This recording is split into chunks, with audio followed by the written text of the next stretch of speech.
La historia de Samuel, un resumen detallado. La historia de Samuel comienza con Elcaná, un hombre de la tribu de Efraín que tenía dos esposas, Penina, quien tenía hijos, y Ana, que era estéril. Penina solía atormentar a Ana por su infertilidad, lo que causaba gran angustia a Ana. Cada año, Elcaná iba a Silo para adorar y ofrecer sacrificios al Señor, donde los hijos de Elí, Ofni y Faíns, eran sacerdotes. Elcaná siempre le daba a Ana una porción especial de la ofrenda, lo que exasperaba aún más a Penina. La oración de Ana y el nacimiento de Samuel. Un día, en Silo, Ana, llena de tristeza, fue al tabernáculo y oró fervientemente al Señor, pidiendo un hijo varón. Prometió dedicarlo a Dios por todos los días de su vida si su petición era concedida. El sacerdote Elí, al verla murmurar y llorar, pensó que estaba ebria. Ana le explicó su angustia, y Elí la despidió en paz, deseándole que Dios le concediera su petición. Ana regresó a casa con fe y tiempo después, concibió y dio a luz un hijo al que llamó Samuel, porque se lo pidió al Señor.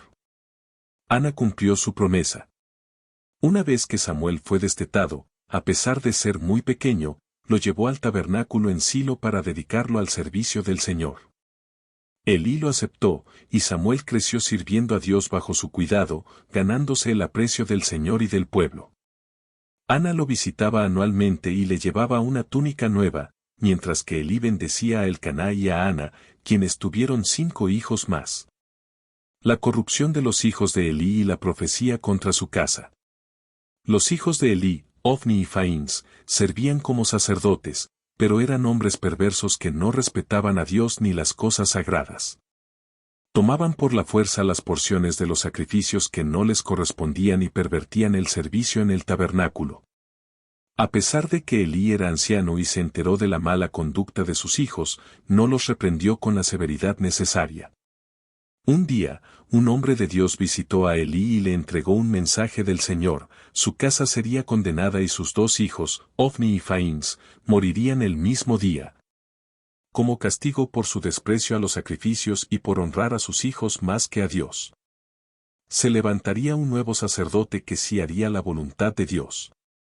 El llamamiento de Samuel y el juicio sobre la casa de Elí. En aquellos tiempos, las visiones y las palabras de Dios eran raras. Una noche, mientras Elí, que ya estaba casi ciego, descansaba, Samuel dormía en el santuario del Señor. Samuel escuchó una voz que lo llamaba. Creyendo que era Elí, corrió hacia él varias veces. Finalmente, Elí se dio cuenta de que era el Señor quien llamaba a Samuel y le instruyó que, si volvía a escuchar la voz, respondiera: «Habla, Señor, que tu siervo escucha». Así lo hizo Samuel.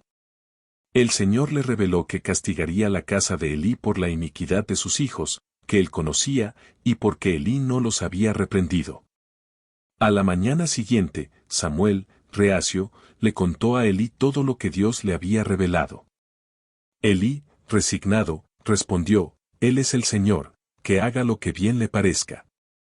A medida que Samuel crecía, el Señor estaba con él, y todo lo que decía se cumplía, confirmándolo como profeta en todo Israel. La batalla con los filisteos y la captura del arca. Tiempo después, los filisteos atacaron a los israelitas, infligiéndoles una gran derrota. Los ancianos de Israel decidieron traer el arca del pacto desde Silo al campamento, creyendo que les daría la victoria. Ofni y Faíns, los hijos de Elí, acompañaron el arca. Cuando el arca llegó al campamento, los israelitas gritaron con tanta fuerza que la tierra tembló. Los filisteos se atemorizaron al saber que el Dios de Israel había llegado al campamento, recordando las plagas de Egipto. Sin embargo, se animaron mutuamente a luchar con valentía. Los filisteos atacaron y derrotaron a Israel, matando a 30,000 soldados. Lo más devastador fue que el arca del pacto fue capturada, y Ofni y Faíns murieron en la batalla. Un soldado benjamita huyó a Silo con la noticia. Al oír que el arca había sido tomada y sus hijos muertos, Elí, que tenía 98 años, cayó de su silla hacia atrás, se rompió el cuello y murió. La nuera de Elí, esposa de Faíns, que estaba embarazada, dio a luz a un hijo en su agonía y lo llamó Icabod, sin gloria, lamentando que la gloria de Israel se había ido con la captura del arca. El arca en tierra filistea y las plagas. Los filisteos llevaron el arca a Asdod y la colocaron en el templo de su dios Dagón. Al día siguiente, encontraron la estatua de Dagón postrada ante el arca del Señor. La levantaron, pero al día siguiente, Dagón estaba de nuevo en el suelo, pero esta vez decapitado y con las manos cortadas. Esto aterrorizó a los filisteos. Además, el Señor castigó a Asdod con una plaga de tumores y ratones, lo que llevó a la decisión de trasladar el arca a Gat. Sin embargo, la plaga de tumores y ratones también afligió a Gat, y luego a Ecrón. Desesperados, los líderes filisteos convocaron a sus sacerdotes y adivinos para preguntar cómo deshacerse del arca. Les aconsejaron que no la enviaran sin una ofrenda de culpa, 5 tumores de oro y 5 ratas de oro, una por cada ciudad filistea. También debían construir una carreta nueva y atar a ella 2 vacas que nunca hubieran sido uncidas, encerrando a sus becerros. Si las vacas iban directamente hacia la tierra de Israel sin desviarse, sería una señal de que la calamidad venía del Dios de Israel. El regreso del arca y el castigo en Bet-Semes. Así lo hicieron los filisteos. Las vacas, en lugar de ir a donde estaban sus becerros, caminaron directamente hacia Bet-Semes, una ciudad israelita, mugiendo mientras avanzaban. Los filisteos la siguieron, confirmando que la mano de Dios estaba detrás de los acontecimientos. Al llegar a Bet-Semes, los habitantes se alegraron al ver el arca. Los levitas la bajaron de la carreta y la colocaron sobre una gran piedra. La madera de la carreta se usó para leña y las vacas fueron ofrecidas como holocausto al Señor. Los líderes filisteos regresaron a Ecrón. Sin embargo, algunos hombres de Bet-Semes tuvieron la imprudencia de mirar dentro del arca, y Dios los hirió con una gran mortandad. Por ello, enviaron a llamar a los habitantes de Kiriat Jearim, quienes se llevaron el arca a la casa de Abinadab en una loma, y consagraron a su hijo Eleazar para que la cuidara.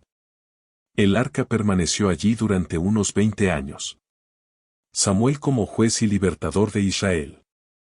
Durante todo este tiempo, Samuel era el juez y profeta de Israel. Instó al pueblo a desechar los dioses extranjeros, como Baal, y a servir solo al Señor para ser librados del poder de los filisteos. El pueblo obedeció. Samuel reunió a todo Israel en Mizpa para orar. Cuando los filisteos se enteraron, marcharon para atacarlos. Los israelitas tuvieron miedo y rogaron a Samuel que clamara al Señor por ellos. Samuel ofreció un cordero en holocausto y clamó a Dios. Mientras los filisteos avanzaban, el Señor envió grandes truenos y relámpagos contra ellos, causando confusión y su derrota. Los israelitas los persiguieron y los mataron. Así Israel recuperó sus tierras. Samuel tomó una piedra, la colocó entre Mizpa y Sen, y la llamó Ebenezer, hasta aquí nos ayudó Jehová, reconociendo la ayuda divina. Durante toda la vida de Samuel, Dios mantuvo a los filisteos bajo control, trayendo paz a Israel. Samuel siguió liderando al pueblo, manteniéndolos fieles a Dios. La demanda de un rey. Con el paso del tiempo, Samuel envejeció. Sus 2 hijos, Joel y Abías, a quienes había puesto como jueces, no siguieron su ejemplo, eran avaros, aceptaban sobornos y pervertían la justicia. Debido a esto, los ancianos y líderes de Israel se reunieron con Samuel en Ramá y le exigieron, ya has envejecido, y tus hijos no siguen tu ejemplo. Danos un rey que nos gobierne, como tienen las otras naciones. Samuel se disgustó por esta petición y oró al Señor. Dios le dijo a Samuel que les concediera lo que pedían, explicando que no lo estaban rechazando a él, sino a Dios mismo como su rey. Sin embargo, Dios le instruyó a advertirles claramente sobre cómo los trataría un rey, tomaría sus mejores propiedades, sus hijos para el ejército, sus hijas para el palacio, y una porción de sus cosechas y ganancias. A pesar de la advertencia, el pueblo insistió en tener un rey para ser como las otras naciones y tener a alguien que los representara y los guiara en la guerra. Samuel los envió de vuelta a sus casas, diciéndoles que llegaría el día en que clamarían al Señor por causa del rey que eligieron, pero que él no les respondería. La búsqueda y encuentro de Saúl. Desde ese momento, Samuel buscó un rey para Israel. Un día, el Señor le reveló a Samuel quién sería el rey, un joven de la tribu de Benjamín, de una familia respetada, hijo de Cis, llamado Saúl. Saúl era un joven alto, apuesto y de buena presencia. Un día, las burras de Cis, padre de Saúl, se perdieron, y Saúl fue con un siervo a buscarlas. Después de mucho buscar sin éxito, Saúl quiso regresar, pero su siervo sugirió que visitaran a un hombre de Dios en un pueblo cercano, un profeta cuyas palabras se cumplían, para que les indicara el camino. Al no tener nada que ofrecerle, el siervo encontró un cuarto de siclo de plata. De camino al pueblo, se encontraron con unas jóvenes que les indicaron dónde encontrar al profeta, diciéndoles que se dieran prisa, pues el profeta acababa de llegar a la ciudad para un sacrificio. Justo al entrar en la ciudad, Samuel se encontró con Saúl. Al verlo, el Señor le dijo a Samuel, «Ahí tienes al hombre de quien te hablé». Saúl se acercó a Samuel y le preguntó dónde encontrar al profeta. Samuel le respondió, «Yo soy el profeta». Inmediatamente, Samuel le invitó a comer con él ese día y le aseguró que al día siguiente le respondería todas sus inquietudes. Respecto a las burras perdidas, Samuel les dijo que ya las habían encontrado, lo que asombró a Saúl y a su siervo. Luego, Samuel le dijo a Saúl, «Lo que Israel más anhela tiene que ver contigo y con tu familia». Saúl, humilde, se sorprendió, destacando que su tribu y su familia eran las más pequeñas e insignificantes de Israel. Samuel llevó a Saúl y a su siervo a un salón de honor y les dio un lugar especial entre unos 30 invitados. Samuel le sirvió una porción especial de carne a Saúl. Más tarde, Samuel conversó con Saúl en la azotea de su casa. La unción de Saúl y las señales. Al día siguiente, Samuel acompañó a Saúl y a su siervo hasta las afueras de la ciudad. Allí, Samuel le pidió al siervo que se adelantara y le dijo a Saúl que se quedara un momento, pues tenía un mensaje de Dios para él. Samuel tomó un frasco de aceite y lo derramó sobre la cabeza de Saúl, lo besó y le dijo, «El Señor es quien te ha escogido para que gobiernes a su pueblo. Tú serás quien guiará a los israelitas. Tú eres el rey ungido del Señor». Samuel le dio a Saúl 3 señales que se cumplirían ese mismo día para confirmar la verdad de sus palabras. 1. Cerca de la tumba de Raquel, se encontraría con 2 hombres que le dirían que las burras ya habían aparecido y que su padre estaba preocupado por ellos. 2. Al llegar al gran árbol de Tabor, se encontraría con 3 hombres que iban a Betel para adorar a Dios, quienes le entregarían 2 panes. 3. Al entrar al collado de Dios, se encontraría con un grupo de profetas tocando instrumentos, y el Espíritu del Señor vendría sobre él, profetizaría con ellos y sería una persona nueva. Después de estas señales, Samuel le dijo a Saúl que hiciera lo que le pareciera, porque Dios estaba con él. Le instruyó que lo esperara 7 días en Gilgal para ofrecer holocaustos. Y así, cuando Saúl se alejó de Samuel, Dios le cambió el corazón, y todas las señales se cumplieron ese mismo día. Saúl proclamado rey. Después de todo esto, Samuel convocó a todo el pueblo de Israel en Mizpa para revelar quién sería el rey. Se echaron suertes, y la suerte cayó primero sobre la tribu de Benjamín, luego sobre la familia de Cis, y finalmente sobre Saúl. Sin embargo, Saúl no aparecía. El Señor le reveló a Samuel que Saúl se había escondido entre los equipajes. Lo buscaron, y al encontrarlo, lo llevaron ante el pueblo. Saúl era notablemente más alto que todos. La gente exclamó, «Miren al hombre que Dios ha escogido. No hay nadie como él en este pueblo. ¡Viva el rey!». Así, Saúl se convirtió en el primer rey de Israel. La victoria de Saúl sobre los amonitas. Tiempo después, Naas, el rey de los amonitas, acampó frente a Jabs de Galaad para declararles la guerra. Los habitantes de Jabs, aterrorizados, ofrecieron hacer una alianza y servir a Naas.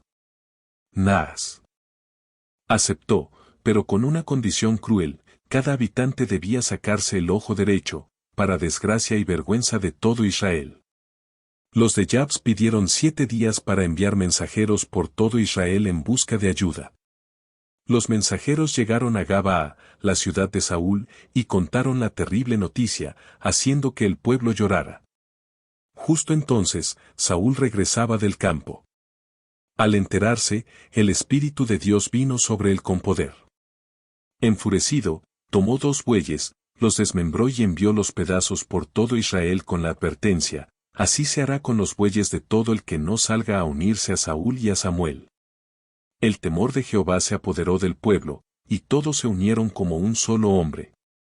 Se reunieron 300,000 soldados de Israel y 30,000 de Judá. Saúl los reunió en Besek y les envió un mensaje a Jabs, prometiendo que serían liberados al día siguiente. Los mensajeros llevaron la buena noticia, llenando de alegría a los de Jabs, quienes simularon rendirse a los amonitas.